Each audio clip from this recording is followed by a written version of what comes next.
السلام عليكم ورحمة الله وبركاته أعزائي السادة المشاهدين، أهلا وسهلا بيكم في حلقة جديدة. وحلقتنا النهاردة جايين نتكلم عن مسلسل إخواتي. طبعا المسلسل ده ما كانش من ضمن الخطة بتاعت إن أنا أجي وأتكلم عنه وأعمل عنه حلقة، لكن لما الإعلان بتاعه نزل ودخلت اتفرجت عليه قدر يشدني لدرجة إن أنا اتفرجت على الإعلان ده أكتر من مرة. حسيت إن أنا متحمس للأحداث، إن أنا أعرف قصة الإخوات دول مع بعض، زائد إن الإعلان ورانا مواقف كتير جدا للإخوات دول مع بعض وبيعملوا إيه. ده غير الصورة، ومن الواضح جدا إن المسلسل ده الصورة بتاعته هتكون حلوة، والكادرات بتاعت اللي شفنا فيها الممثلين. انا اتشدت للاعلان وتحمست جدا للمسلسل ده غير المسلسل بيضم عدد كبير من الفنانات اللي احنا بنحبهم ومرتبطين بيهم وبنتابع اعمالهم. كل اللي عايز تعرفه عن مسلسل اخواتي هو ده اللي احنا جايين نتكلم عليه في حلقتنا النهارده. فقبل ما نبدا الحلقه ما تنساش تعمل لايك، تشترك في القناه، وتفعل زر الجرس عشان يوصلك كل جديد وجديد. معاكم اخوكم اسلام، يلا بينا نخش في الحلقه على طول.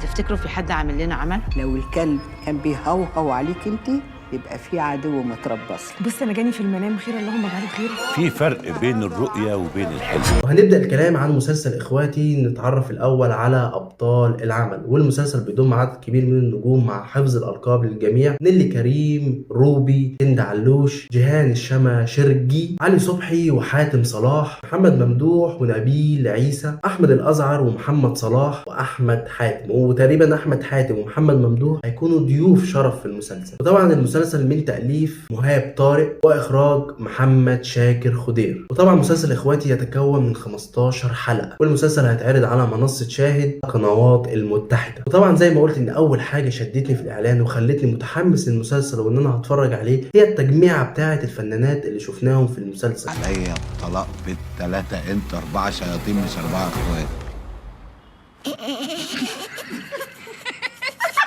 خلاص. طبعا الفنانه نيلي كريم هتكون قايمه بدور سهى، وروبي بدور احلام، وكندا علوش بدور ناهد، وجيهان الشماشرجي، انا بقولها كده عشان انطق الاسم صح، هتكون قايمه بدور نجلاء. ناهد، احلام، سهى ونجلة جوه. وان الاخوات دول هتكون علاقتهم كويسه جدا مع بعض ومرتبطه، لكن بتحصل مفاجاه بتلخبط حياتهم. وطبعا المسلسل بيناقش عدد من القضايا الهامه اللي موجوده في المجتمع، ومن بينها ظاهره رؤيه الواقع قبل حدوثه من خلال المنام او من خلال الاحلام طلعت بتتحقق.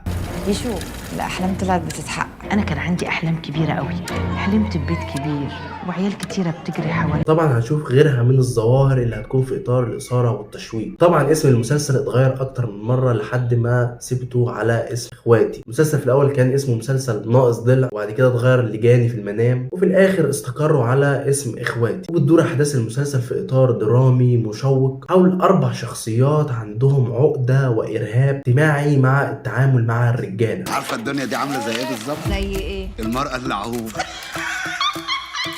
الست مننا لو عندها 100 عيل ما تحسش بنفسها الا وهي ماشيه كده ولابسه قميص النوم.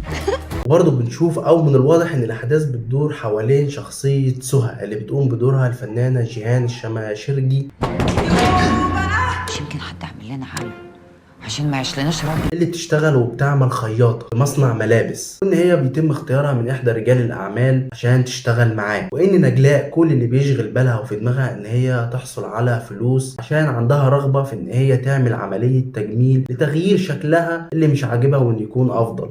حقك عليا يا احلام، انا السبب في كل ده، بس والله العظيم مش بايدي. وان دي هتكون واحدة من المشاكل اللي بيعرضها المسلسل، وهي ثقة البنات في نفسهم ومظهرهم. ومن الواضح وبالشكل ده ان دي هتكون رسالة المسلسل اللي هنكون معاه على مدار الحلقات والاحداث بتاعته، وان احنا في الاخر المسلسل هنشوف الرسالة بتاعة المسلسل بشكل كامل. خلي بالك على نفسك ودايما ذكر الله على لسانك. يزم البكاء شحنيق والحلفان يا صديق. ومن خلال الاعلان برضو من الواضح ان احنا هنشوف ادوار مختلفة للممثلين الرجالة، زي الفنان حاتم صلاح اللي لفت نظري جدا جدا في الاعلان، وان هو الشخصية اللي ظهر كتير جدا في الاعلان. من الواضح ان هي الشخصية اللي هتكون معانا من اول المسلسل لنهاية المسلسل، وان حاتم صلاح قايم بدور ترابي. والله الواحد بيخاف يحضر معاك مناسبة. اشمعنى؟ بتغطي علينا بشياكتك دي يا عبدي. ما يجيبوش طريقة افرح. انا اكيد متحمس جدا للمسلسل وهتابعه وهتفرج عليه، وحاسس ان انا هشوف حاجه مختلفه وقصه مختلفه، لان المسلسل وخلال الاعلان بيتكلموا عن الاعمال مع بعض وان هم عملوا لهم عمل وان الرجاله بتطفش منهم. من الواضح ان احنا هنشوف قصص كتير ومختلفه. فانا عايزك تنزل تحت في الكومنتات وتشاركني رايك. هل لما شفت الاعلان قدر ان هو يشدك زي ما شدني ومتحمس ان انت تقدر تشوفه؟ عايزك تنزل تحت وتقول لي رايك في الكومنتات، ولا ما شفتش الاعلان تقدر تروح تشوفه وتيجي تقول لي رايك. وبس كده نكون اتكلمنا عن كل حاجه ليها علاقه بمسلسل اخواتي. اتمنى تكون الحلقه عجبتك، فلو عجبتك الحلقه ما تنساش دعمك ليا، تعمل لايك، تشترك في القناه، تفعل زر الجرس عشان يوصل لك كل جديد وجديد. معاكم اخوكم اسلام، اشوفكم على خير الحلقات الجايه. سلام.